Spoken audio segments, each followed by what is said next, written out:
Good morning. Can you hear me well? So, good morning to all of you. So, since we are going to start a new part of the conference, and while leaving some time for people to join us online, I will start by summarizing some of the main threads that have emerged from the first part of the conference as a transition to this second part.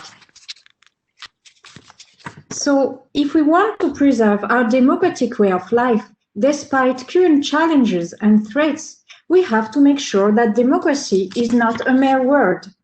Coined in the second article of the Treaty on the European Union, democratizing further the EU means that we have to make sure that the human is always at the center of European policies. This is what a political Europe is about. Matrix Reloaded is probably what the Conference on the Future of Europe is about as a democratic exercise. So, in the framework of the Conference on the Future of Europe, citizens and all parties involved will have to define what kind of political project the EU could or should be substantially. This was the main theme of the first part of this conference. And the main question that has emerged from the debates is how a sustainable Europe would look like policy-wise. So in a first session, we've seen that a sustainable Europe would be a Europe which takes its fundamental values seriously, a Europe which considers the upholding of democracy, the rule of law, and fundamental rights as a transversal objective or guiding compass, aimed at reordering priorities in relation to member states, but also in specific policy fields, such as digital policy or asylum and migration. The political transversality of democracy, the rule of law, and fundamental rights is one of the key themes that has emerged from our discussion.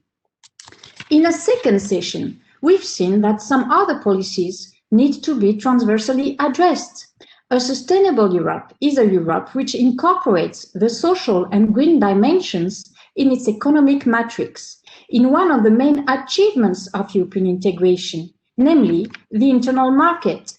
How this should be done has to be the object of a political debate.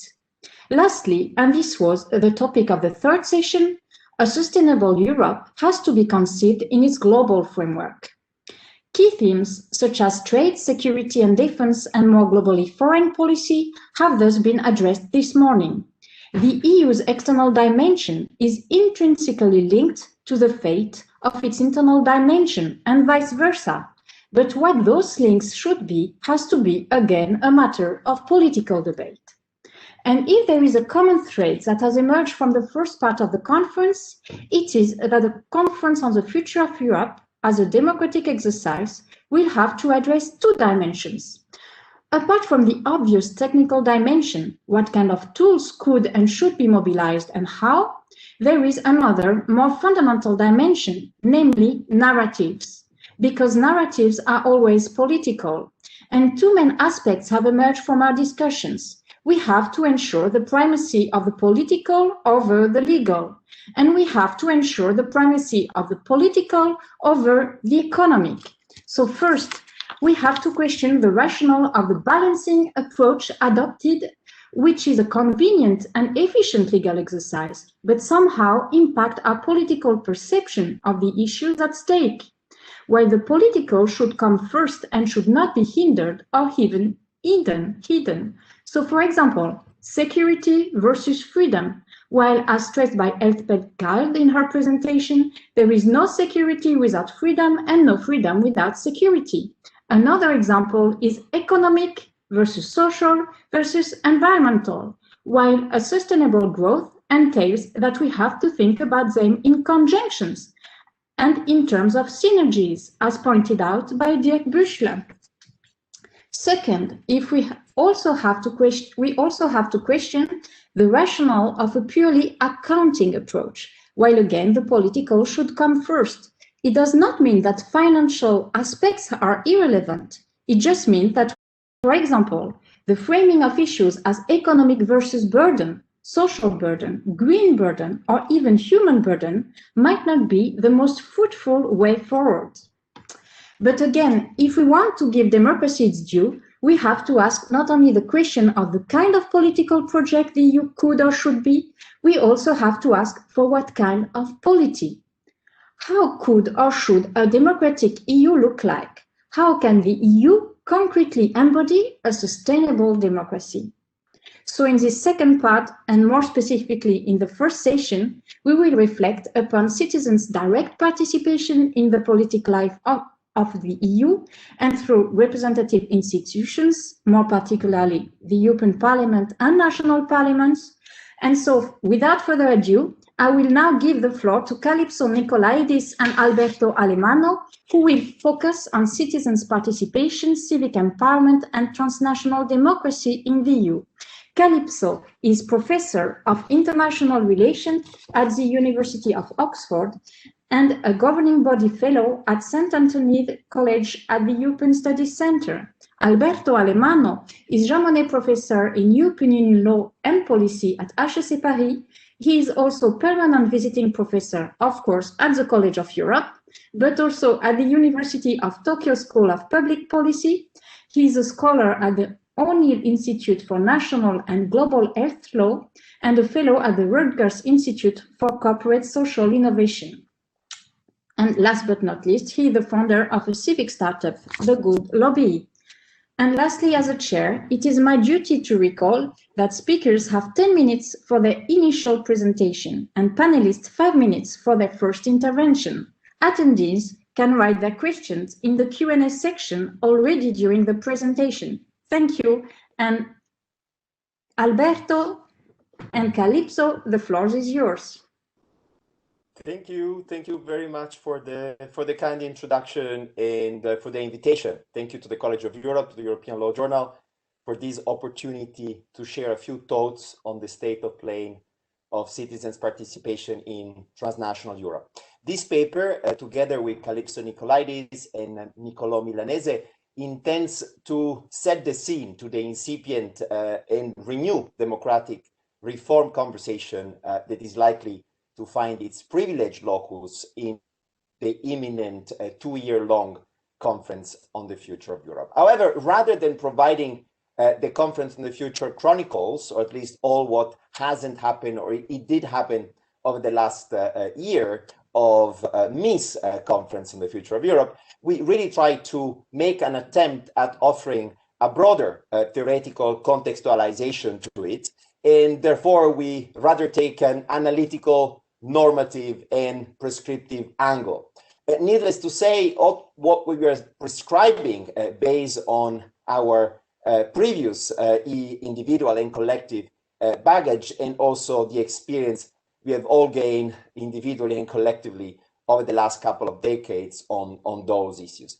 It also relies upon the ongoing work done by the EUI Forum on Democratic Participation in the Future of Europe, that together with Calypso and Niccolò, we have been convening over the last few months. So we have structured our presentation today with Calypso into 3 main points. I will tackle the first before turning to Calypso, and I will then wrap it up with a few final conclusions.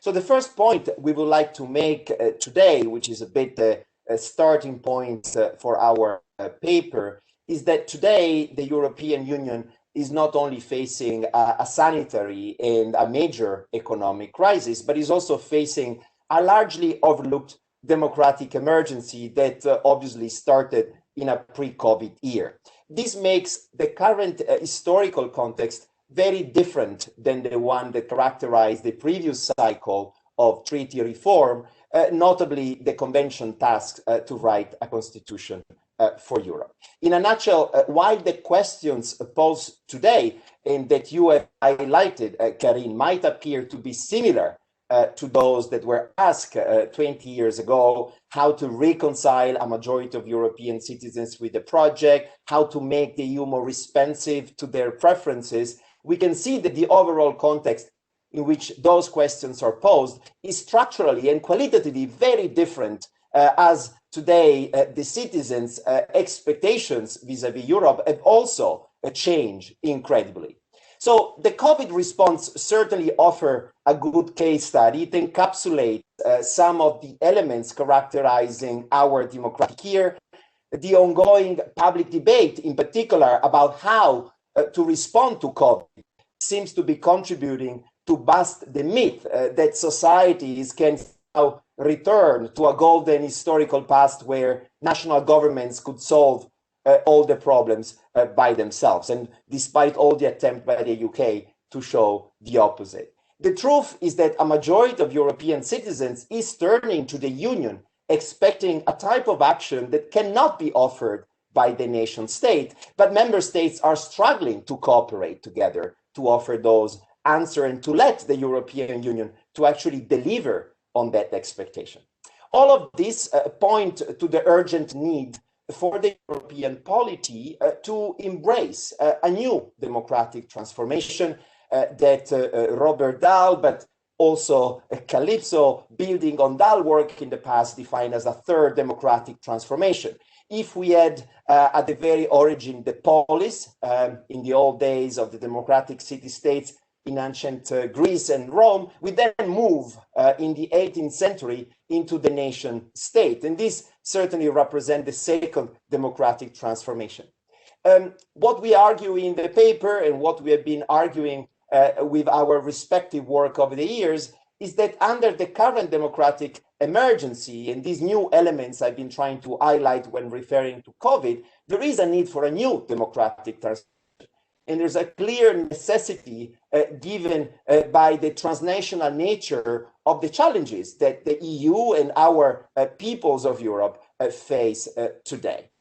Ultimately, the EU can no longer be an hostage to the classic dichotomy technocracy versus populism that Jan Werner Müller successfully qualify and define as being apolitical, aparticipatory, because they, at the end of the day, legitimize the belief that there is no real room for disagreement, as according to the technocrat, there's only one correct policy solution, and according to the populist, there's only one authentic popular will to respect. We need to move out, to shift away from this understanding, and to tell you more about what we mean by this third democratic transformation, what it might entail, how it might look like. I now pass the floor to my co-author and friend, Calypso Nicolaidis.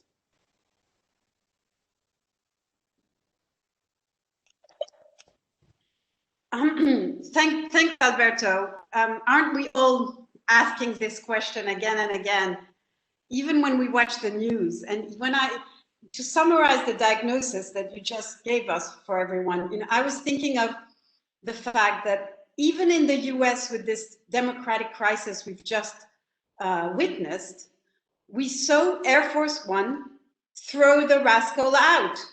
That is the basic definition of democracy. You give up power. And so we know this is not possible in Europe. So in a way, what we're all asking to feed the Conference on the Future of Europe is, well, what is a proxy for this Air Force One plane taking the damn leader away? And the good news is that Europe is a good candidate. And as Alberto just said, but we've heard yesterday, again and again, starting with Federica, Olivier Costa, Karen, and Sasha, that there's a real huge difference in Europe between the what and the how. Citizens are behind the what Europe ought to do, but they question the how, the modes of centralization, the modes of the people, from technocrats or populists who feed each other in cycles of disempowerment. So our whole story is about empowerment.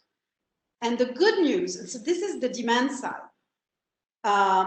asking for democracy, and the supply side ready. But is it ready? And that's what the whole conference has been talking about. And I think that Andrea's presentation yesterday made it very clear that this third democratic transformation is a combination of technological and sociological and political trends that are here with us to stay, with their dark side and their bright side. And for us, the question is whether the EU will embrace or resist, amplify or not, this underlying trends. And the components of this, therefore, third democratic transformation, which we also refer to as a sustainable democracy for sustainable integration. Indeed, when we talk about the fact that it is transnational, we are all trying to think about how do you do agora across nation? How do you connect horizontally? How do you shift the gaze from a very vertical thinking about European democracy, the European Parliament, etc., to a horizontal gaze, starting with mutual empowerment of our national democracies? Paul reminded this again yesterday. This is all about the quality of national democracies, but not in isolation. We're talking about democratic interdependence, how we strengthen or weaken each other's democracy.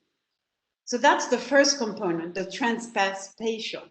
And then, of course, there is a transtemporal, which is so important. The big question of our time is whether the EU can pivot from a politic of space to a politics of time, really considering next generations as actors in our present. Can the EU be the guardian of the long term when it itself relies on the logics of short-term democracies? And indeed, in that, there are very, very concrete questions we've been discussing with people who do foresight. It was said before, how do you include citizens in a conversation about impacts and impacts they won't see and sacrifice of the present? So this transtemporal, in my view and in our view, is not a pessimistic story, because at the end of the day, it is about the fact that maybe it's the flip side of Europe's, so-called democratic deficit. If it's less accountable in the short term, maybe it can afford to be a democracy with foresight. Maybe that's what it can get away with. That's where the European democratic surplus resides, in this protection for the long term. And the third component, of course, of this third democratic transformation is participatory. And is what the hell do we mean by participation? Participation that matters. Participation that doesn't threaten representation, but questions its limits in the 21st century. Participation that offers democratic intensity. And that's my last point, which is, Alberto just said it, we've been spending a lot of time, like many NGOs, many groups of academics and those in the institutions who vibrate to this agenda, thinking about the how, what it would look like. And of course, Sasha yesterday spoke about the democratic silver bullet. The EU makes law, let citizens participate, let's create spaces where they do. Yes, but let's hold with three principles in this how. First, yes, transparency in lawmaking, but also in other kinds of non-legal decision. Transparency, yes, but with a purpose which has to be inclusive. So a lot of, and Alberto's work works on this. What does equal access mean for participation in the same way as equal vote means in representation? What is a proactive power shifting approach? How do you include voices? Different voices, different vocabularies. We see this in Poland these days, and it's extremely inspiring. But of course, secondly, deliberation, yes, obviously, this is the Habermasian calling, but yes, with an outcome that can be seen. David Sassoli, president of the EP, yesterday was talking about this and how citizens' assembly are crucial, yes, but there's been huge amounts of debate on how exactly do you organize them, how do you reassure the participants that their voices are not only heard, but acted upon. Many ideas to be debated there. And thirdly, of course, transnational democracy. But beyond that, of course, citizens' assembly, yes, but they're not the panacea. There are many different participatory avenues that need to be invested, including direct democracy done in the right way, including the right ethos for European citizens' initiative that have not always been received in the way that the democratic surplus would suggest. And finally, let me end by saying that transnational democracy, yes, but indeed with a deeper bite. Democracy all the way down. A specter haunts our debates on the Conference of the Future of Europe, and it's tokenism. So how do we avoid tokenism?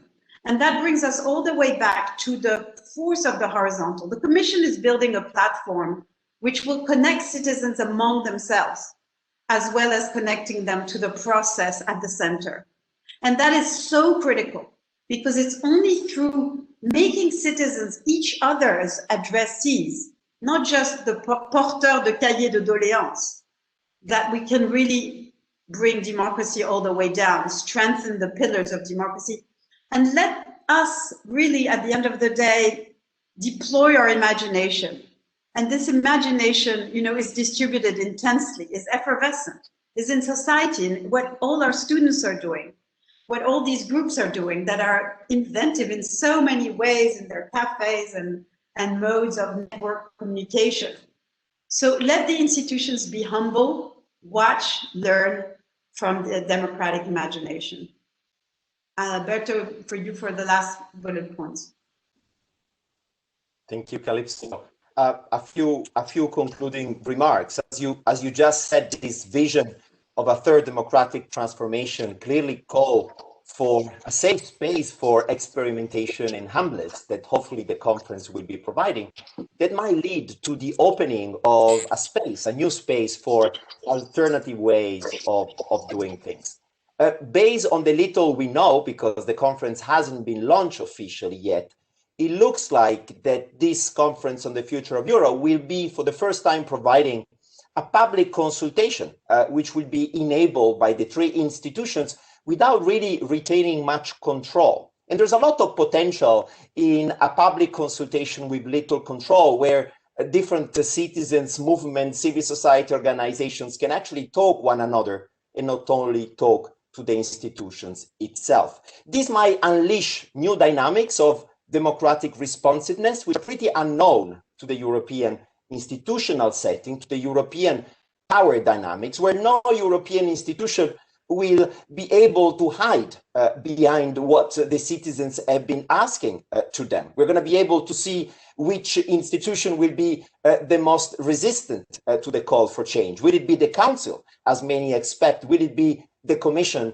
and or the Parliament? Ultimately, we believe that the success of the Conference on the Future of Europe will be really much measured against its ability to establish a permanent method that will be pioneering and possibly accommodated into the European institutional setting. In other words, we have to make sure that this conference will be able to produce new dynamics that will be able to be captured, partly institutionalized, and then transform well beyond the conference itself. This has to transcend this two-year program. It doesn't necessarily lead to a treaty reform per se. Most importantly, it has to unveil and unleash new dynamics, which again are there. They are present in our cities, in our communities, but they haven't been able to be conveyed and to be absorbed and to become visible and therefore observable to our European political space. We really hope that the transformation we are describing today with you will become part of our reality, will be captured by all of us, and each of us as a scholar, as a citizen, we're going to be able to contribute to this vision. Thank you. So thank you, Alberto and Calypso, for this very inspiring and thought-provoking first presentation. Now we will switch to what Calypso has called the vertical dimension of European democracy, meaning the European Parliament, and we'll see whether what Olivier Costa will suggest will turn it maybe in the new horizontal. So Olivier Costa is the director of the Department of European Political and Governance Studies since 2013 and professor at the College of Europe since 2000. He is research professor CNRS at the CEVIPOF at Sciences Po Paris. He is a scientific collaborator CEVIPOL at the Université Libre de Bruxelles. Olivier, the floor is yours. Thank you. Thank you very much, Karine. I'm very happy to participate in that panel with so many great speakers and friends. So one of the points that will certainly be addressed by the conference on the future of Europe is the question of EU elections, the question on how to involve and to mobilize more citizens in those elections, and also to think about the EU as a representative democracy. What does it mean? Finally, it's just the last step of a very long process that started in 1960 in the European Parliament. The first major step was a decision in 1976 to go for direct election for the European Parliament. And that decision of 1976 was not only a technical one. It had a very strong symbolic dimension. It reinforced the European Parliament as an institution.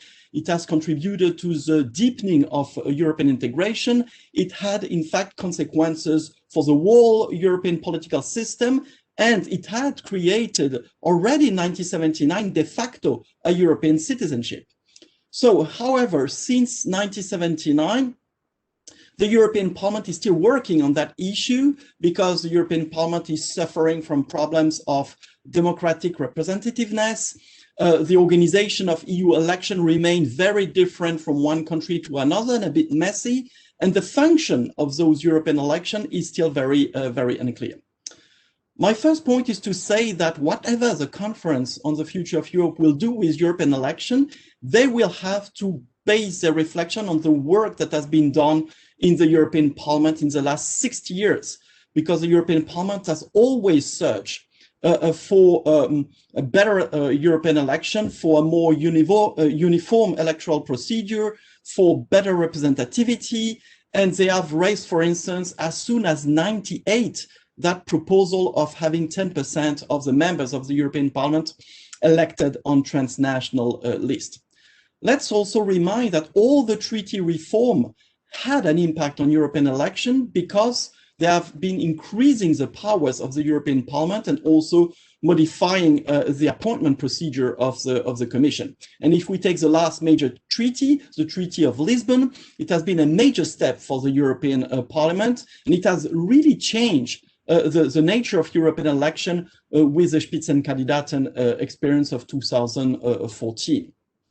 And the European Parliament is constantly working on trying to improve European election. After the election of 2014, the EP has done a major effort to propose a set of reform to increase the participation of citizens in EU election, to improve the quality of the campaign, and especially to enhance the European dimension of a European election that today remain pretty much 27 parallel election organized at national level. So they have proposed a reform. This reform has even been approved by the Council in 2018, but it has been stuck because it was not ratified by all the member states. The European Parliament has also proposed again that idea of having a transnational list for part of the members of the European Parliament, but this was blocked within the House because of the opposition of the EPP. So in 2019, 2 years ago, we had again a European election with no transnational list and no formalization of the Spitzenkandidaten, and so only, let's say, half of the Spitzenkandidaten procedure. The European Parliament is not satisfied with that. Last year, they started again a new resolution calling for the institutionalization of that lead candidates system, also proposing again the transnational list, but this failed because of the opposition of the EPP. They also proposed some more minor suggestion in order to organize EU election as a competition between European parties based on European program. And now the European Parliament counts on the Conference on the Future of Europe to propose the major electoral reform it has been calling for since the 90s. There was one in 2002, but nothing significant since. And there is the idea in the European Parliament that the only way to overcome the political conflict on the issue of European election is to ask the conference to propose something, because we all know that the liberals are vetoing the Spitzenkandidaten system because it's not very favorable to them. The EPP is vetoing the transnational list system because it's not very favorable to them. And so we are stuck. So concretely, there are two main challenges to be addressed at the conference on the issue.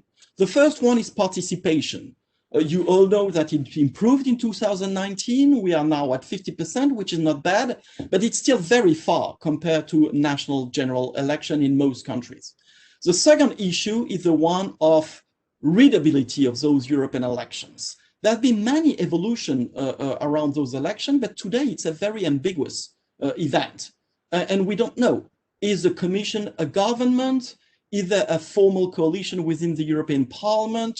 Should the Commission be connected to the European Parliament through political parties? If yes, how to conciliate that politicization of the Commission with its link toward the European Council? And is the Council a high chamber? So there are many questions around the impact and the nature of those European elections. More precisely, there are 2 points on the agenda of the conference. The first one is transnationalist. As said, it's an issue which is discussed in the EP for now more than 30 years. The idea that citizens would be asked to vote twice, once for what they usually do, voting for a list of candidates at national or regional level, and they would have a second voice to vote for a second list at EU level that would be presented by a European party based on a European program and potentially with a lead candidate applying for the position of president of the Commission. So this solution is discussed pretty much. There are a lot of objection. People say that no federation has such a system of electing MPs at the level of the World Federation. There is a problem maybe of compatibility with national constitution. This would create two categories of MEPs. Some also say that the transnational MEPs would be disconnected from the ground. The system may favor also populist parties, and there is a risk of renationalization of the election. If citizens choose transnational list according to the number of candidates from their own country or to the nationality of the lead candidate. But I guess there is a solution for each of those problems, and I mentioned them in my paper. The second main point on the agenda is the lead candidate procedure, the Spitzenkandidaten procedure. So today, it is possible to organize this way of doing the election, but it depends pretty much on the capacity of the European Parliament and the European parties to agree on rules that are not written in a treaty, to find a majority for a candidate, to impose that candidate to the European Council. And it's a bit a pity because this procedure has a certain number of virtues. We've seen that in 2014 and 19. It clarifies the stake of the election. It mobilizes more the citizens through a personalization of that election. It did not impair the capacity of the commission to work. And it even gave more authority to the president, Juncker in the past, van der Leyen today, even if she was not a Spitzenkandidat. So there is also a certain number of objections against that way to organize things. Some people are not happy with the politicization of the Commission, saying that it should be a political organ. Some people underline the lack of representativity of the president, which is, by matter of fact, chosen by less than 30% of the electors. There is also the risk of having the election of a candidate who does not have the right profile, and that was the argument against Manfred Weber, who was the Spitzenkandidat of the EPP in 2019. There is also the risk of having a change of the whole institutional balance at a European level. Again, there are some arguments to answer those claims, and I've put some in my paper. But what is true is that the Spitzenkandidaten is not a simple technical modality of organizing EU election or choosing the president of the Commission. It has a deep impact on the nature and on the dynamics of EU politics. So it should not be organized by an interinstitutional agreement between the EPs, the Council, and the Commission, as some propose. I think that if we formalize the Spitzenkandidaten, this must be made through a treaty change. So just to conclude, I guess that's three different potential levels of discussion on those issues within the conference on the future of Europe. One level would be technical adaptation to a European election as they exist. This should not happen. This is the role of the European Parliament, which is in charge of drafting legislation on that. The second level would be substantial reform, dealing with the transnational list, dealing with the lead candidates to overcome the deadlock within the EP and within the Council to create a momentum for reform on those two pending issues.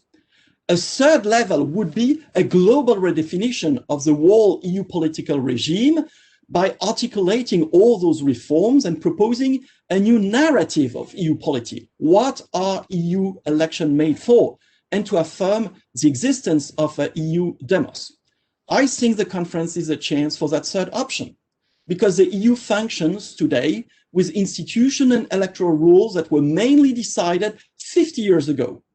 So there are new requirements today for ambitious reforms to conduct all the ambitious reforms that were discussed earlier this morning and yesterday. There are new needs of legitimation. There are new expectations on the side of citizens, as Alberto and Calypso have explained to us. So I think the reform of EU election is not a technical one. It is a very important one. It should be part of the policy of, let's say, identity, which is currently developed by the Commission at external level, at internal level. It is a way to define the EU as a polity. And we should remember that a demos rarely pre-exists a political system. A demos is most often the result of public action, the result of policies that aim at stimulating the feeling by citizens that they belong to a polity, and thus this polity makes sense to them. So we need such policies at EU level, and the conference is an occasion for that. Thank you. Thank you for presenting. I want to introduce the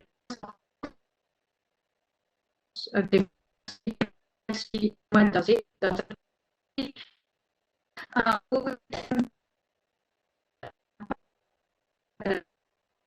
Is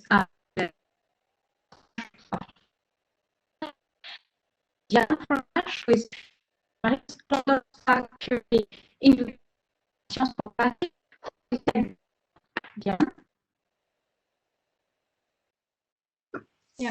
thank you very much, Karine, and thank you very much to the organizers for this invitation and this possibility to discuss the role of national parliaments, which were arguably very long neglected both in the literature but also in the treaty and generally within the European integration process. However, as we heard yesterday from President Sassoli, but also from the previous interventions, I think they should play a key role, and the Lisbon Treaty already started a trend in this sense by being a game changer in what regards the role of national parliaments within the European Union. First of all, as is well known, the Lisbon Treaty defined democracy within the Union, and national parliaments are one of the two pillars together within the European Parliament that are supposed to ensure democracy within the Union. National parliaments are called to contribute to the good functioning of the Union in the words of the treaties, and they have been attributed some rights and prerogatives to this end. Now, already jumping to my conclusion, I think the prerogatives and the rights that have been attributed to the national parliaments are largely insufficient and have created frustration, and therefore we should urgently have a reform in this sense, and that should be what the Conference on the Future of Europe should aim for. The question also, I think, that needs to be borne in mind, and that was already highlighted, is the fact that the instrument that were introduced in the Lisbon Treaty, but also in secondary legislation that was adopted ever since, in particular Euro crisis law, has given some rights to parliaments, but that are still not suitable for the context that we see today. And this is because we've seen a series of crises over the past decades, and essentially the powers that have been attributed to the European Union have not been matched by sufficient accountability mechanisms. Now, moving on to a brief assessment of the framework as it resulted from the introduction of the Lisbon Treaty, but also of secondary law, in particular in the area of the Economic and Monetary Union. I think like I was saying, the rights of information, first of all, that have been attributed to national parliaments are not sufficient.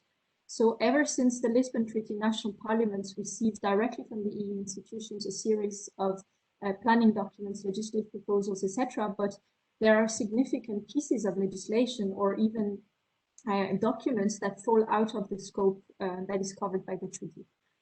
Examples of this would be the majority of the documents that are in exchange between the member states and the European institutions in the framework of the European semester, or non-legislative acts, which, as we know, and as we will hear further this afternoon, play a very important role within the Union today.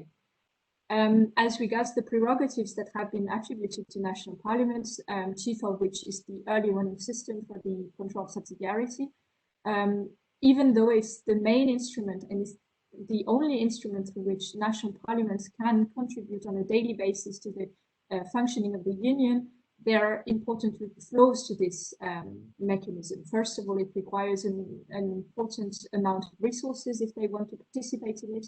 They only have a very short time span to check legislative proposals.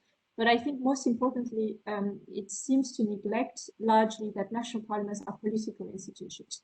So a control of subsidiarity is not really a means for national parliaments and particularly for the parliamentarians to say what they want from the Union. And it's also been an instrument that has been perceived of as negative by many parliamentarians because the only thing they can do within that framework is to oppose what the Commission is proposing. Therefore, this instrument is flawed. It raised a lot of expectations when it was actually introduced both by national parliaments but also by regional parliaments. But 10 years later, we see a sort of fatigue among national parliaments. Now, this instrument is coupled nowadays by an informal initiative of the European Commission, which is termed the political dialogue, in which framework the national parliaments can express their opinion on any point of a proposal or even on their own initiative at any point in time, etc. But this being an informal mechanism, and despite its success, I mean, we see several hundreds of contributions every year, still I don't think it's satisfactory for parliaments, because they, well, eventually they have no guarantees, and the opinions that they submit to the European Commission are largely varied. Sometimes opinions that were first approved for the government, sometimes it's just praising what the Commission is doing. So again, not an instrument very successful. Now, another thing that was foreseen by the Lisbon Treaty and subsequently by other initiatives is that national parliaments, together with the European Parliament, should foster inter-parliamentary cooperation. And there we do see a blossoming of initiatives on the side of the national parliaments, but also on the side of the European Parliament. There have been interesting developments thanks to the COVID crisis that have allowed for more informal dialogues between the Commission and the Parliament, etc. But again, this instrument is on the one hand not likely or not suitable to match the existing gap with regards to the collective accountability of the Council and the European Council, which in my view is an urgent theme that the conference should address, because the sum of accountability mechanisms that may be exercised by each of the individual national parliaments towards their council representative cannot possibly guarantee the democratic accountability of what happens at council level as a whole. And this is not something that interparliamentary conferences can do. At best, they can be useful forums for the exchange of best practices and information, and they have a certain added value undoubtedly in this regard, but they cannot serve to this end. And also there would be space actually for the reflection of a reform of interparliamentary conferences, because well, they are numerous, but they are still sporadic. They take place for their majority twice a year for a couple of days. They normally do not allow for a real dialogue to take place, but are rather the sum of individual contributions by parliamentarians. Now, the other powers that were granted to national parliaments by the treaties are powers that are not meant to be used on a daily basis, that regard, for instance, accession. They are to be informed where a state would like to join the Union. They have veto powers if password clauses are being used, or they also have to be informed if the flexibility clause is being considered as the legal basis for a proposal. So all of these powers that have been attributed by national parliaments are, in my view, fairly unsuitable for their active, proactive participation within the Union. So although they have become more closely involved, we need to change this. I think it's fair to have a moment of reflection as to why we should involve national parliaments in the first place, because arguably we now have the European Parliament. Olivier has just been telling us that this is, well, the Forum for Direct Democracy since 1979, and the first attempts at providing a remedy to the democratic deficit actually, well, concerned the reinforcement of the European Parliament. So I think there are three elements in favor of reinforcing national parliaments. The first one being that, well, they are still closer to citizens. They still, well, are more cognizant of what citizens want than MEPs. The other point, I think, is that the European integration process has been increasingly affecting areas that are very close to sovereignty. This was very evident in the answer to the COVID crisis, be it through the rule of law, which almost caused the whole deal to collapse, but also through budgetary matters, which, well, are indeed in the end in the realm of national parliaments' prerogatives and their powers of the purse.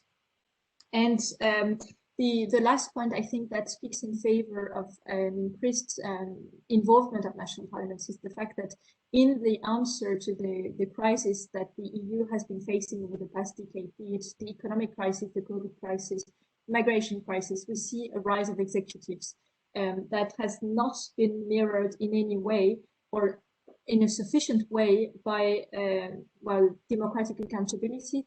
And that's why I think we need to reflect upon a change of the role of national parliaments, but also a change of the European Parliament more generally and how they cooperate together. Now, how should we do this? I think it's, first of all, a very difficult question in the sense that national parliaments remain national institutions. And there the EU is in a very, well, delicate position where on the one hand, it has to respect national identity. That's also anchored in the treaty and been spelled out very evidently. And on the other hand, it has to guarantee a minimum to national parliaments, because where it did not do so prior to the entry into force of the Lisbon Treaty, the majority of them didn't have sufficient rights of information and participation at the national level. So, and also I think in this regard, the Lisbon Treaty has opened Pandora's box. So in already including the national institutional systems, it has already, well, gone beyond this idea of constitutional myopia, whereby it does not actually, well, affect the interinstitutional balance within the member states. So I would like to make four concrete proposals in the remaining minutes. The first one is, I think, a very easy one to implement, but yet a very important one.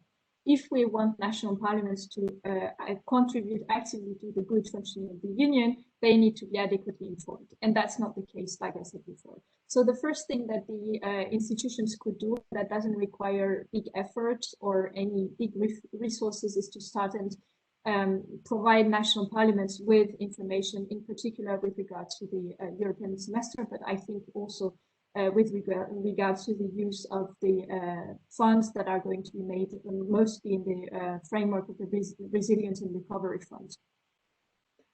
The second proposal I would like to make is, I think the EU institutions and primarily the Commission would be best advised to rethink their standing within the whole legislative proposal, well, legislative cycle within the Union. We currently have good initiatives such as the better lawmaking initiative or the refit, etc. But in my view, the expertise that national parliaments have is not sufficiently being used. So in the consultations that are taking place as part of the initiative proposals, etc., in the better lawmaking, national parliaments are merely equated to all other stakeholders, and yet they are not all other stakeholders. Yet they are organs of the democratic representations, and they are also the ones that eventually are going to adopt the acts that are necessary to implement EU policies. Therefore, they have a specific expertise that the Commission should be using, and the same applies when the Commission is actually evaluating the proposals that exist to the refit initiative. In that same vein, I think the idea that national parliaments should at least have an indirect possibility to invite the Commission to make a legislative proposal, so the so-called Green Card initiative should be introduced, just like the European Parliament has the same right of indirect initiative. The third proposal I'd like to make is regards the gap I have highlighted before in terms of the accountability, the collective accountability of the Council and the European Council, which I think is really key. In this regard, we've had several proposals already, so that the proposal to introduce a second or a third parliamentary chamber, I think it has some potential, and if it's carefully crafted and well organized, it could definitely provide remedy to this gap. Yet I don't have time to enter into this, but I think it's realistic to say that even if the President of the European Parliament told us yesterday that anything is on the table, I doubt that the member states will agree to such a proposal. So what can we do? I think inter-parliamentary cooperation could be better used to this end. And one way to do this would be, for instance, for the responsible commissioner and the minister of the member state holding the council presidency to be systematically involved in parliamentary conferences, to be open to question and not to give a video message like it has sometimes happened in the past. We all have become professionals of WebEx and Zoom. Let's use it for democracy. The other thing that could be done would be to have a symbolic seat for these instances of interparliamentary cooperation. And I shouldn't be saying this as a French person probably, but one idea could be to use the seat of Strasbourg for interparliamentary cooperation. And that would, I think, have a lot of added value and eventually also clarify what it is that those conferences do for our citizens. Because I think one important element that the conference should look at is legibility and also understanding, and enhancing the comprehension and the understanding of citizens. Now, my final proposal, and with this I would like to close, is that we do witness over the past decade, especially that the interaction between national parliaments and EU institutions and bodies has increased. The treaties prescribe especially that these relationships be increased with the Commission and the European Parliament, especially, or primarily, but also with some of the agencies.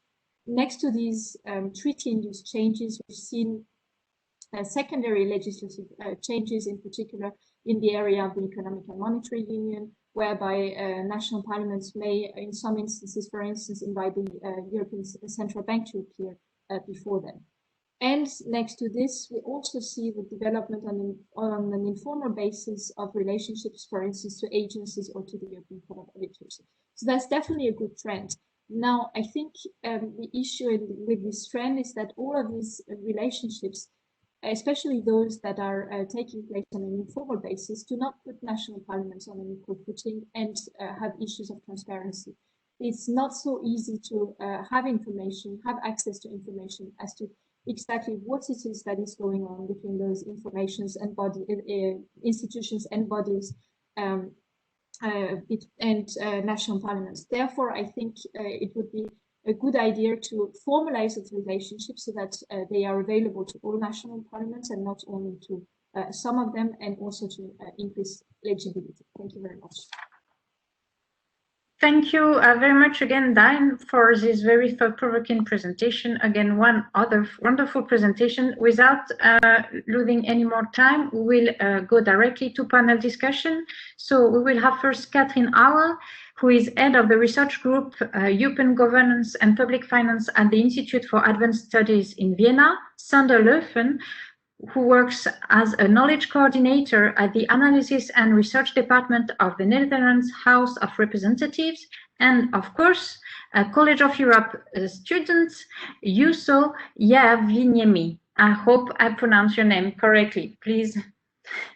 So the floor is yours. Catherine, you're first. Thank you very much. Thank you very much also for the invitation, and especially thank you very much to the speakers. for 3 excellent presentations. I find myself agreeing with you so much that I've just thrown out basically 2/3 of my statement that I had prepared, because I don't want to repeat the arguments that you clearly formulated so much better than I could.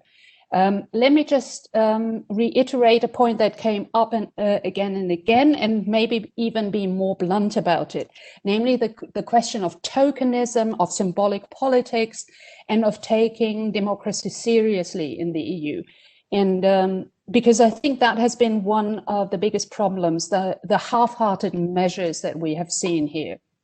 The relief about the European election results in 2019 was great, but if we think about the investment that went into the Spitzenkandidaten process, and then think about the casual abandonment that it met afterwards, I think that has done more damage to the European elections than, or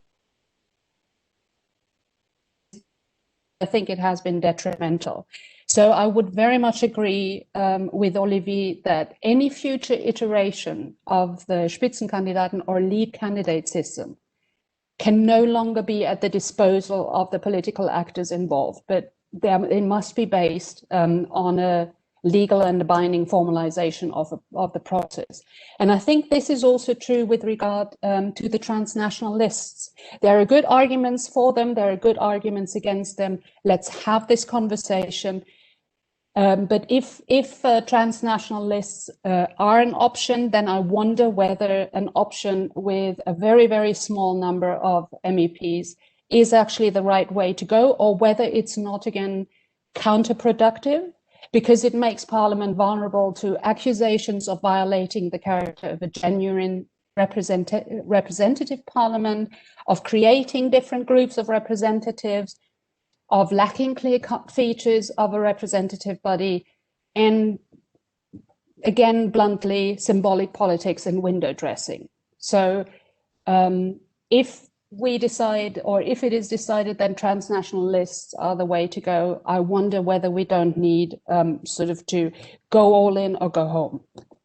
And finally, I think this is also true with regard to the input of national parliaments. I very, very much agree with everything that Diane has said, but I think I would go even further. I very much like her point about providing parliaments with a more special status when it comes to the input, for example, in the context of the Better Lawmaking Initiative, rather than considering them as just another stakeholder in the process.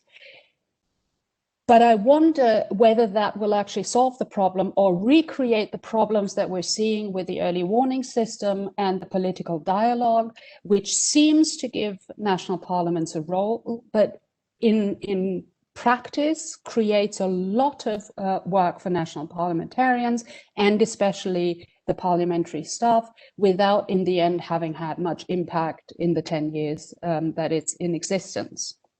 So I think the EU also needs to think about how seriously it wants impact and input by national parliaments at the European level. If it does want that, then let's introduce the green card and let's think about other ways that the political dialogue and the early warning system could be reformed. But that's also true, for example, for the Inter-Parliamentary Conferences, or IPC, in general. On the one hand, IPC has, as Diane has said, proven rather effective when it comes to questions of mutual information, benchmarking, best practices. So the question is inter-parliamentary cooperation supposed to put national parliaments in a better position to scrutinize their governments at the national level, to have an input at the domestic level, in other words, to fulfill their domestic role? Or is IPC meant to have any kind of impact at the European level? And I think if the latter is actually the intention, then I'm not sure whether it will be enough just to have more high-profile guests at international conferences. Think about, for example, about COSAC, where, as far as I know, over the last years, there have always been high-profile interventions by EU and domestic actors. COSAC is not even really a subject for the national or the European media to a great extent. So I'm wondering whether that will actually have any kind of impact. So right now, these conferences don't really have a very clear role to play with regard to politics or legislation at the EU level. And maybe that would also be a way forward to think about, okay, what could the role of these international conferences be beyond the exchange of information between national parliaments and the European Parliament. And I think, and this is again taking up, and this is my last point, this is again taking up so often today and yesterday, all of these questions, for all of these questions, the conference is an ideal opportunity depending on the agenda. It is an ideal opportunity to have a broad and public discussion about these institutional choices, and also a broad and public discussion about citizens to deliberate what they want their democratic input in the EU to be. But for that, I think it is also vitally important, and Alemanno and Calypso have argued that brilliantly, is that we think about the level of impact, and especially the question of how this is going to translate into actual decisions.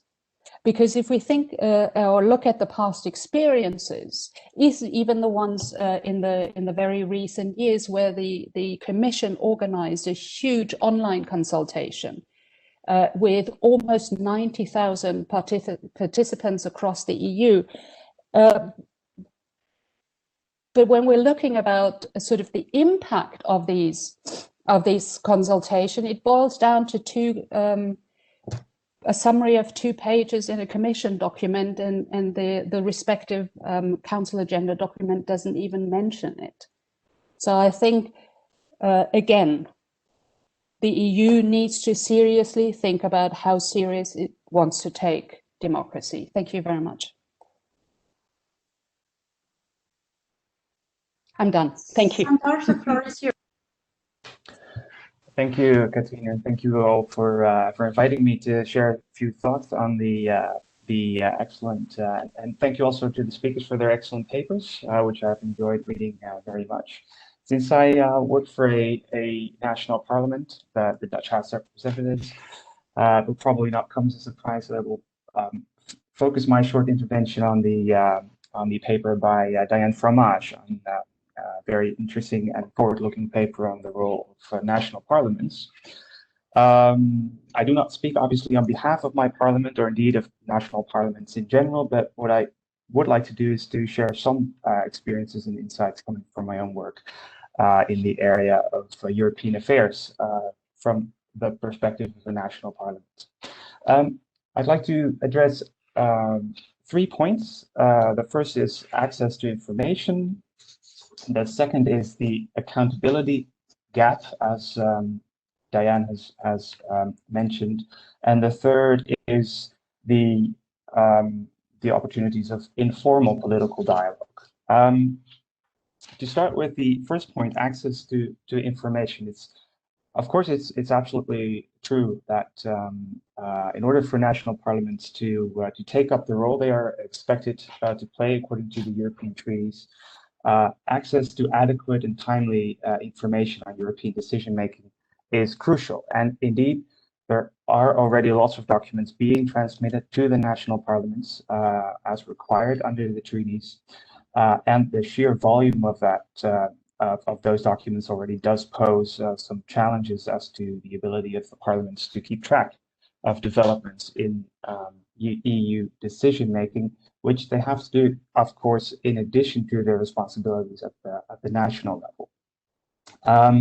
Now, as Diane explained in her presentation, there are areas where you could say you could improve the transmission of documents. One important area where national parliaments can exercise their scrutinizing role, of course, is the decision making within the council. That's, you know, within their respective constitutional systems. They usually are in the position to control the position of their minister in council. Now, the level of access to council documents, such as the negotiating documents, the preparatory documents that circulate in council working groups, in co-repair, and so on, varies from parliament to parliament. Some parliaments do get these documents from their government. Others, like the Dutch parliament, have been granted access to the council information system called Delegates Portal. So we basically get a password to access the database, which contains all these preparatory documents. This obviously allows members of parliament to sort of follow the preparatory stage of the council decision-making process. And they therefore are in some way in a position to intervene early on before the decisions are in the final stage, when it's still possible to sort of change course. But the problem is twofold, basically. On the one hand, these documents are often very technical, so difficult to sort of to use in a parliamentary setting. But more importantly, many of these documents are not public. They're limité, as it's called in the EU jargon. So especially in parliaments which have a tradition of open proceedings, such as the Dutch parliament, that does create problems and difficulties. So my parliament, along with many other parliaments, NGOs, for example, the European Ombudsman, have been arguing, pressing for more transparency in the council for the last couple of years. But it appears it's very difficult for the council to reach a consensus on the issue of transparency. So it will obviously remain an issue probably for the near future. But the point is, rather than getting access to more information, would be my point, it is much more essential to get relevant information at the right stage, in the right form, for parliaments to be able to use it effectively. So I'd be interested to hear also some thoughts on that, how to achieve that without becoming too technical. The second point, the accountability gap regarding the executive organs in the Union, such as the Council, European Council, informal bodies such as the Eurogroup. We've heard some interesting sort of pragmatic solutions. For example, guaranteeing that responsible commissioners or ministers from the member state holding the council presidency participate in inter-parliamentary conferences or meetings, and to ensure a genuine debate between these sort of representatives of the executive organs and members of parliament, national or European. Now, especially when it comes to national parliamentarians, that is so far, and others have mentioned it as well, been a bit of a problem in these inter-parliamentary meetings to have a genuine debate. Now, traditionally, when it comes to accountability, and I don't want to get into theories of accountability too much, but it's often regarded as something that ultimately comes with the possibility of sanctions being applied to the executive. And that is something, obviously, in this context that would not be at the table in such interparliamentary exchanges with commissioners or ministers. Be interested to hear some thoughts on that point. If you would like to improve the accountability aspects of interparliamentary meetings, how would that work if there's no direct political consequence to be expected? Now, the third and final point is that even though it's very interesting and important to look at the formal powers and procedures that national parliaments have to their availability, especially when it comes to issues such as accountability. I think we should also not underestimate the opportunities of informal political dialogue. There are difficulties and challenges. Diane has pointed them out in her paper, and with using, for example, the early warning system, they have been compensated somewhat by some informal practices, and we do see some sort of creative new ways of dealing with this. And one interesting experience from my own parliament that I would like to share is the rise of the so-called EU rapporteurs. We see that members of parliament are being appointed or being endowed with the position of rapporteur on a specific EU dossier, and then granted a mandate to monitor and sometimes even actively intervene at the European level and to promote, to bring forward the Parliament's view on a certain European issue. For example, we've had rapporteurs on Brexit, on transparency, the issue that I just discussed, on climate policy, on the rule of law in Europe. So what we see is that this practice sort of allows Parliament to manage, to a certain degree, some of these intrinsic difficulties that national parliaments as an actor face when they enter the European sphere, such as the sense of ownership, the multitude of the different opinions within a parliament, and the fact that the EU process often doesn't easily align with the national parliamentary process. So we've seen various degrees and modes of ways in which this instrument is applied. Depends on the commitment of members and the political nature of the dossier.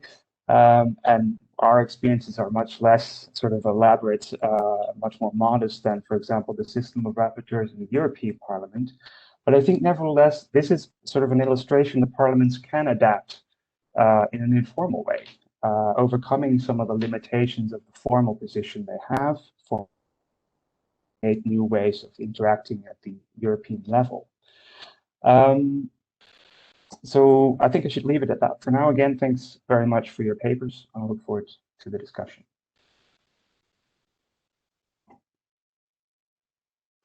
Thank you. Would it be my turn? Thank you very much from my side as well. It is a great pleasure to be here. In the 5 minutes that I have, I'm going to raise 3 points. First, the interconnections between the different instruments considered in this session. Secondly, I'll raise the question of who practically would be running for EP on a transnational list. And thirdly, the democratic mandate of commissioners other than the president. So first off, you would hope that the different ideas agreed on during the conference are consistent with each other, representing a coherent understanding of what kind of a polity the EU is meant to be. For example, in the previous election, it was very unclear whether Spitzenkandidaten was meant to be a shift towards a more presidential system, implicitly embedding a presidential election within the EP elections, if you like, or whether it was going to go towards a parliamentarization where the Commission President is subjected to parliamentary majorities. So the question is whether the conference dares to be explicit about this question. On the one hand, the EU has already defined definitions for 7 decades, and there's the risk that posing the question exposes lines of division within the EU. But then again, one classic complaint about EU democratic deficits, also mentioned by Professor Costa, is that the system is too confusing. So if we for once can explain to people what the EU is, I think that would be a nice progress. Now, if the Spitzenkandidaten discussion brings us some clarity on what we want the EU to be and in which direction the interinstitutional balance of power might evolve, then we should ask what implications that would have for other tools that have been mentioned during this session. So, for example, might this have implications for what EU institutions should be the primary targets of the different types of citizen participation tools? To take one example of this, if the EP gains a right of legislative initiative as a result of parliamentarization, that could also change the nature of the European Citizens Initiative, which would no longer have to pass by the Commission as a filter. And the same goes for developments in interparliamentary structures connecting national parliaments. These developments have to be commensurate to any changes in the allocation of competencies between the European level institutions.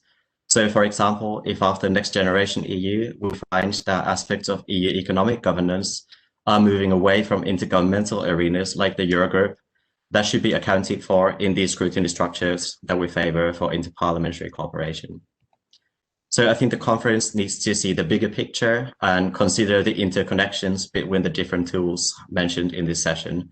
And that's going to be a big coordination task for whoever is going to preside the conference.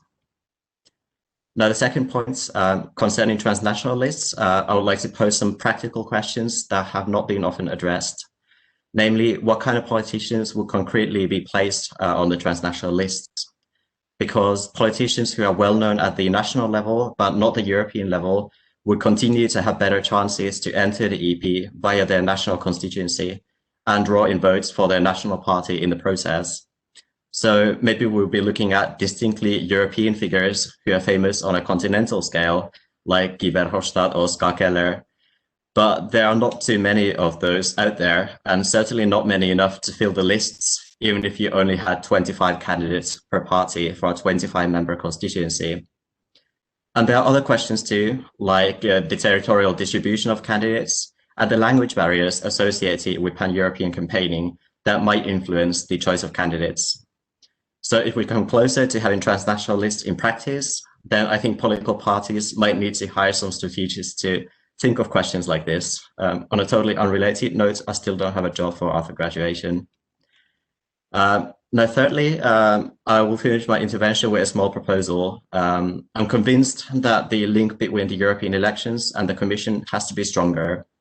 But so far, we are discussing on Spitzenkandidaten. We have only spoken about the democratic mandate of the president, whilst forgetting the 26 other commissioners. And I do believe there are improvements to be made in that regard as well.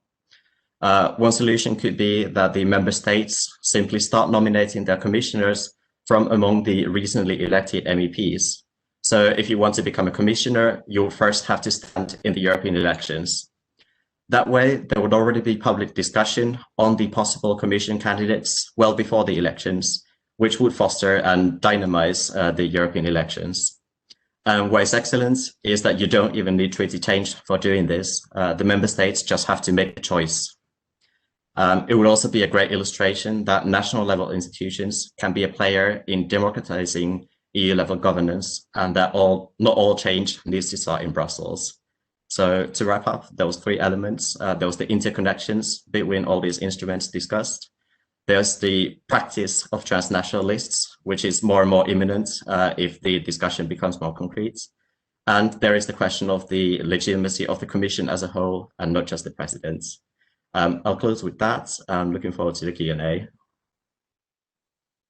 Thank you very much. So in order to respect the timing, because there's also something called the right to food, I think we will group together the questions from the Q&A and some other questions. So I would have first some questions for the participants, for the panelists.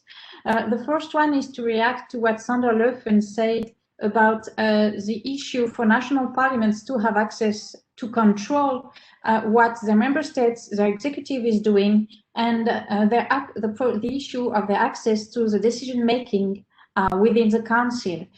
And I also react in this way to what Diane said as well when she talked about inter-parliamentary collaboration. How should we reinforce the bonds between national parliaments and the European parliaments, as we did between national courts and European Court and the European Court? Because if we were to have this alliance between the European Parliament and the national parliaments, maybe national parliaments and the European Parliament could work together, not against, but to counterbalance as member states, as the executive in member states and the council. Two other questions for Olivier, because it is something that we often find about your topic. If the Spitzenkandidaten system reinforces the politicization of the Commission, provided that this is the case, would it not go against the Commission as the guardian of the treaty, this role of the Commission? And the second point, how could we overcome the somehow contradictory trends between, on the one hand, citizens' political preferences, which means in regards to, for example, the Green Deal, fundamental rights protection, and on the other hand, the fact that citizens' political choice regarding their European representatives are often conservative. So due to these conservative choices, we go to some deadlocks as far as substantial issues are concerned. And I'm going to give the floor to Sasha. Thank you very much, Sasha, who has gathered some Q&A questions that we received. Please select those, unfortunately, that you think are the most important. Thank you. Thank you. So there's one question that speaks directly to your latter point there, Karine, where somebody from the audience asks, how are we supposed to do all these laudable things and, respect democracy, the rule of law, fundamental rights, and all of that, if, we are faced with the reality that now for 20 years we've had a right-wing majority pushed even further to the right by the existence of the extreme right. So how to deal with that? There is a question here for, well, mostly Diane, I imagine, but anybody would like to come in. What is the core factor which influences the inactivity of the national parliaments within the early warning system? And what can they do to improve their activity in this regard? Then there is a question on the mainstreaming of gender equality, but I'm not sure that it fits with the current theme, so let's leave that aside for a moment.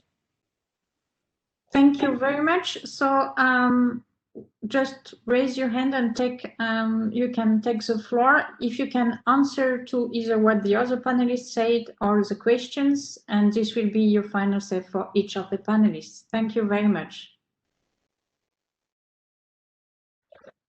Olivier.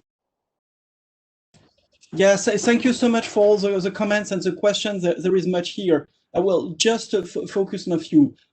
Catherine, you're totally right in saying that EU politics cannot be only the adjustment of the interest of groups and party, or the adjustment of the interest of member states within the European Council, or the personal ambitions of some leaders. This gives a terrible image of the EU, and the Spitzenkandidaten has been pretty much about that. So I wouldn't reject the concept of negotiation as such. We need negotiation to have a decent balance between nationalities, genders, generation, party for the top jobs at the EU. But and without that, we wouldn't have a woman heading the Commission. But this is not transparent enough, and we need reform on that and a clarification of the system. Because, for instance, the Spitzenkandidaten, as it stands, really allows all sorts of arrangement. And to be true, I'm a bit concerned about the current negotiation between the European Parliament, the Council, and the Commission regarding who will chair the Conference on the Future of Europe. It's always the same name. So I've nothing against some of the names that are discussed. Alexander Stubb or Helle Thorning-Schmidt, they're great. They're both former students from my department. I'm very proud, but I'm not sure that there's the right person to rebuild that link with citizens. And I think that maybe a university professor would be better. Calypso would be great. Not an insider from the institution or the stakeholders. You had excellent points. We need a new narrative for the EU as a political system. It is possible to explain in 1 minute how a parliamentary regime works, how a semi-presidential regime works. It takes 10 minutes to explain what the EU is about. And this is really a matter which is important in terms of legitimation of the EU and also encouraging citizens to participate. They will not massively come and go and vote for European election if they have no idea of what is at stake. On transnational list, yeah, there is a question of who will go there. There is a risk that Eurosceptic candidates will be maybe more ready to do so, because people like Salvini does not have a job currently in Italy and other around Europe. But maybe this is an incentive for mainstream party to also at some point select the right persons. Then regarding that distortion of the composition of the list, I would be favorable for a very simple system, 1 or 2 candidates by country, full stop, to avoid citizens going and vote for that list because they are more German and they are German, etc. Regarding the legitimation of commissioners, here there is also a very simple solution. You mentioned it, select commissioners among MEPs. If we are not capable to find 28 commissioners among the 705 MEPs, then there is something really wrong about the EU. And I don't believe that we need to take necessarily people who are 60 years old and who have been a prime minister to become a commissioner to agriculture or fishery. Then regarding the question from the public, politicization of the commission, yeah, by matter of fact, it is against the treaty, but this is done. It has been going on now for 20 years. We have done more or less the Spitzenkandidaten twice. And okay, let's do it like that. I mean, a government at national level is also supposed to take care of the general interest, and it is very much politicized, and I think we can live with that. Regarding the tension between the preference of the citizens and what they vote, we should be very cautious about those surveys. If you ask someone in the street, are you in favor of saving the planet or not, that person will always say yes. Then when it comes about voting, you take that a bit more seriously because you know that it may get an impact on you, on your car, on the tax you will pay, on your job, whatever. So I'm cautious about the Eurobarometer thing because it's a bit a nice story. If we are Democrats, we need to assume the democratic play. If people vote for right-wing parties, then it's fair to have a right-wing policy. And if people want Viktor Orban to become the president of the Commission, let's go for Orban. I mean, then it's just a matter of political competition, and then maybe it will be an incentive for the other parties to mobilize and to take European election seriously. Thank you.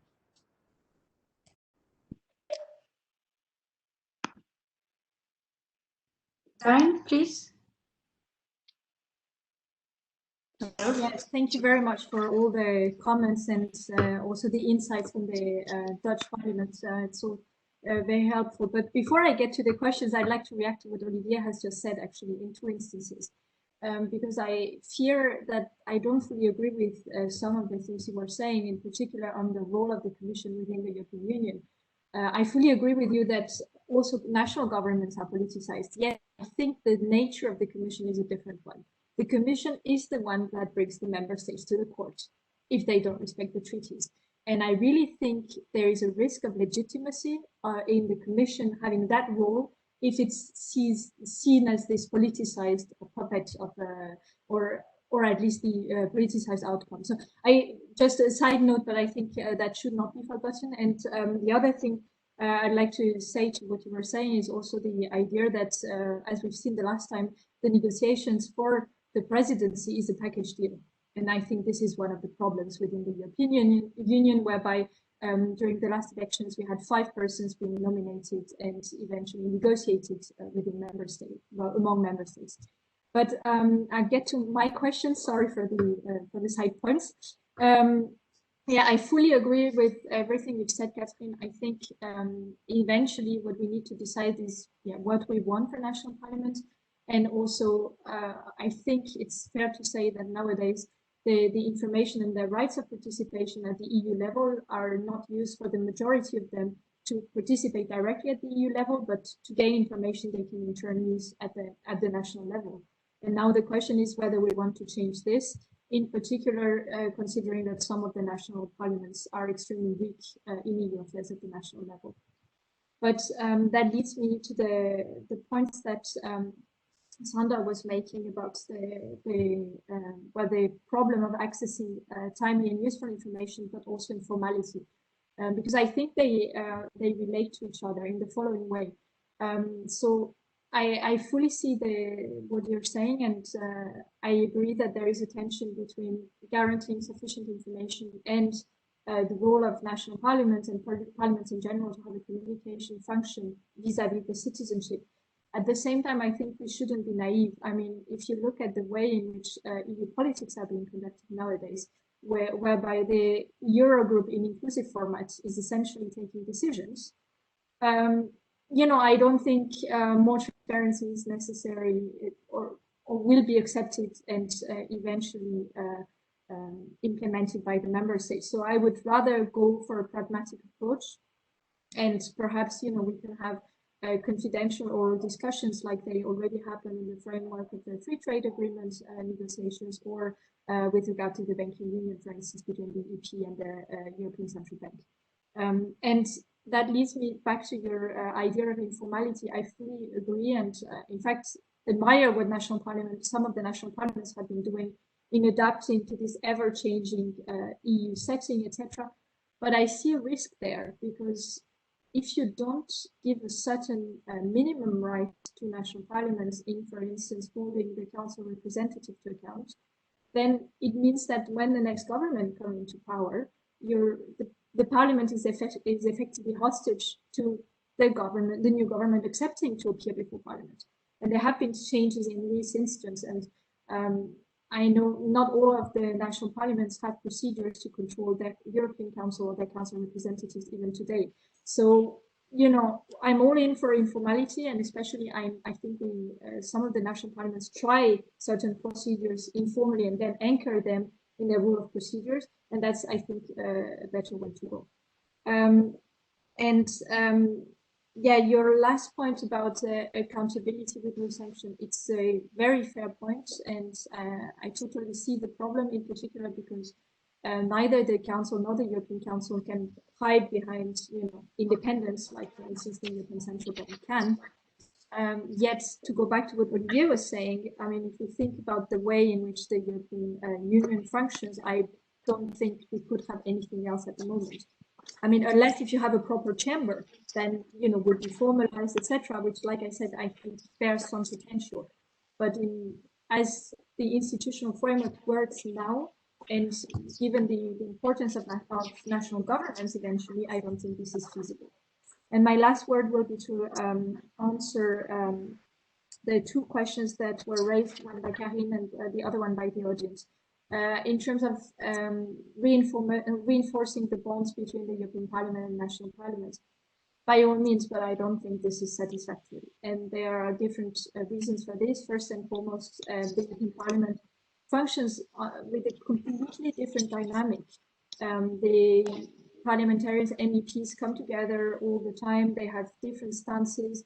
I would argue that depending on the role, the institutional role of the European Parliament within the decision-making process at the European level, its interests are different. It's more willing to cooperate, in other words, in my view, where it's a co-legislator with national parliaments.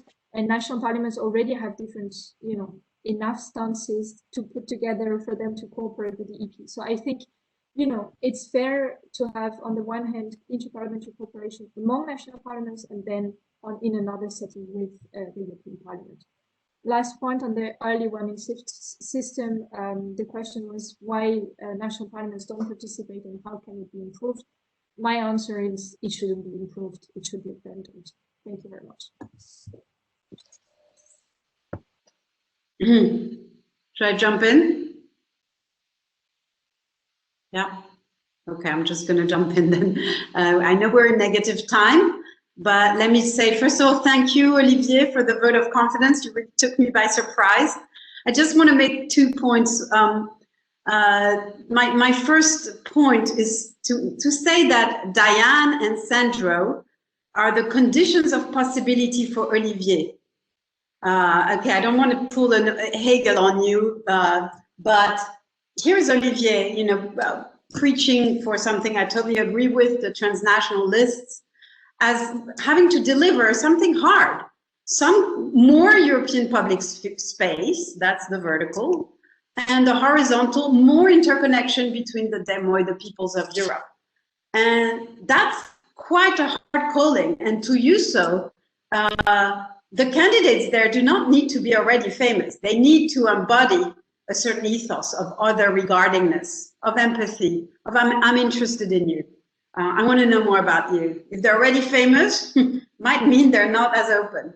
And of course, I have these theories of democracy, which is not at all saying there is no European demos or shouldn't be, is that we have to take into account the plurality of all these peoples, also at the local level, at every level, and the European level, and see how they work together, right? Now, Diane, therefore, what she's advocating it really is about making this more likely, more heightening the quality of this transnationalism for the EP, this proactiveness of national parliament, their capacity to hold to account, especially the council. This is about their togetherness, because they need to work together to do that, and they are themselves more accountable, closer to the citizens. And if you add to that mix the Karine and Diane conversation on the third chamber, beyond COSAC, we could call it. I mean, I would recommend going back to, you know, Piketty, Vauchez, Hennett, and Zachary's How to Democratize Europe, the pros and cons of a third chamber and all of that. We've had big, fantastic debates about this. But it also means that that culture of accountability that Alberto and I were talking about, you know, connects this national parliament holding to account and being themselves accountable. It's that nexus that's so hard. We're asking a lot of them, aren't we, Diane? But cool, that's what they're paid for. And indeed, this goes to Catherine's point on, you know, translation of decisions. Although with caveats that maybe Alberto and I didn't make entirely, you know, didn't have time to expand, but it's very important to say that, you know, consultations, these famous 90,000, are self-selective, and assemblies are selective, you know, citizens' assembly. So all of this is kind of has a exclusionary dimension too, participation. So we need to think really hard about how we come back always to voting. You know, the expansion of the franchise and the vote is the essence of democracy and democratic struggles in the 19th century. So if we're talking about all of these dynamics, always come back to, at the end of the day, will people put in a vote, a quality vote, a digital vote, a vote through an avatar, through the internet? We'll ask Andrea from yesterday. So that's one type of kind of, and my second very quick point is about pluralism. Because a lot of these conversations we're having relate back to what we think is pluralism. Pluralism in translation, Catherine spoke of it. You know, by the way, can we please have a better term than Spitzencandidate? I thank you, Catherine, for using lead candidate. My students who, you know, are Euro fans and spend hundreds of hours on it, they can't spell it. Who can spell it? Which citizens can spell it? Anyway, so there is a question of credibility, but also a question of, I think, obsession with oneness. You know, we know the Convention on Human Rights 20 years ago had a shared leadership chosen from within. Europe, the ethos of Europe is shared leadership. So why are we always obsessed by one person? And indeed, Olivier, that connects to the important thing that you said, the new narrative for Europe. Yes, but how do you combine, speaking of Europe, narrative with radical pluralism? That narrative has to be about creating a dialogue between all our European stories. I know I did a book about this, but you know, it is about how you do this, how those stories are not in ghettos, how they echo each other from very different national and local cultures. So let's beware, let's put more S's in this question. And indeed, in terms of language, to use so, you know, I like the fact that you say, well, the EP can be the filter for ECI, not the Commission. But then let's make the case that the EP does have, it's a machine of translation, much more than the Commission. And what is the EU if not a wonderful machine to translate? But there is a weirdness there, because let's remember we call it ECI, initiative. So is that an obfuscation, a kind of Orwellian obfuscation? Now you can do the I because the EP does the I because you didn't really have the I, citizens. So, and finally, let me just point to agree with Olivier on this question of tension between what citizens really want and what they vote.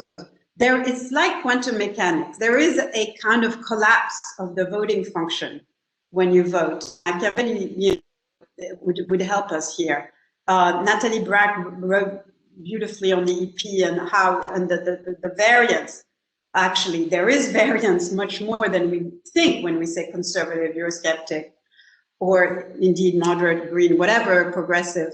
But nevertheless, I believe very profoundly that most European citizens are quite ambivalent, not about Europe in general, but about the balance between cooperation and control, how we do democracy in Europe, how we do Europe, how much is mine, how much do we share, all of that.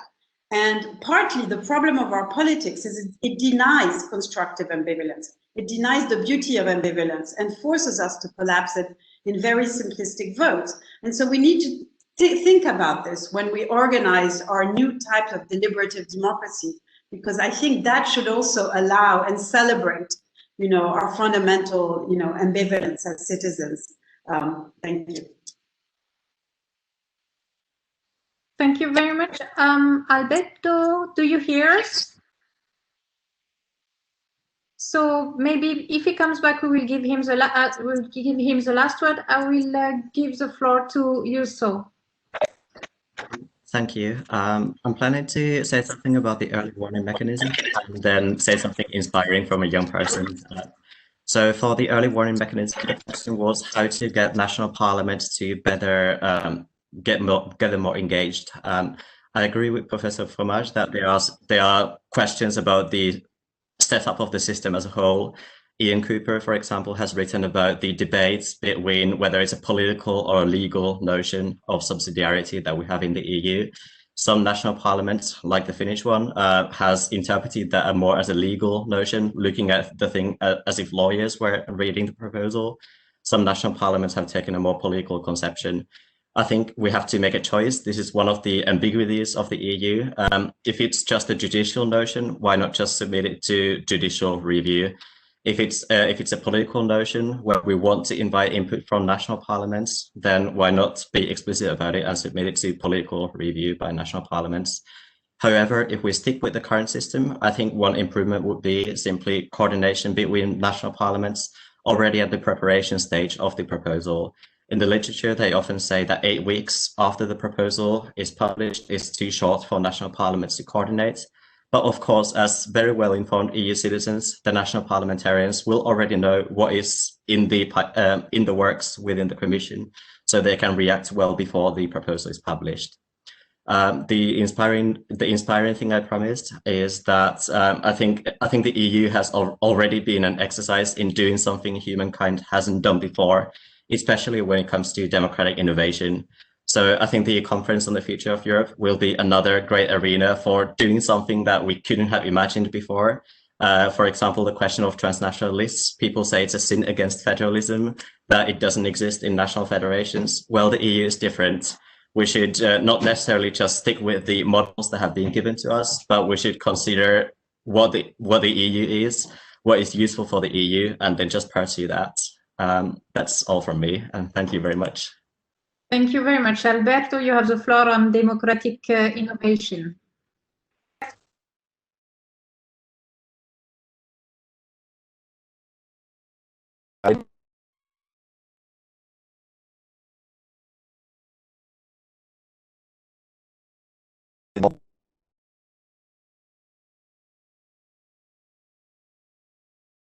No.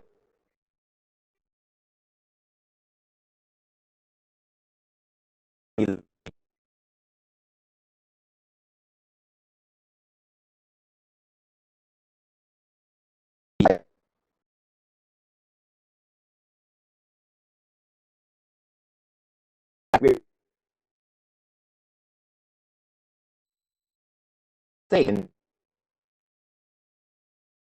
something about the competition in the European.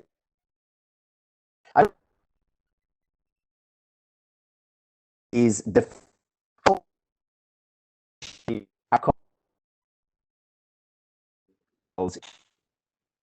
Alberto, I'm very sorry. We are not, Alberto, we are very sorry. There are connection problems. We are unable to hear you right now.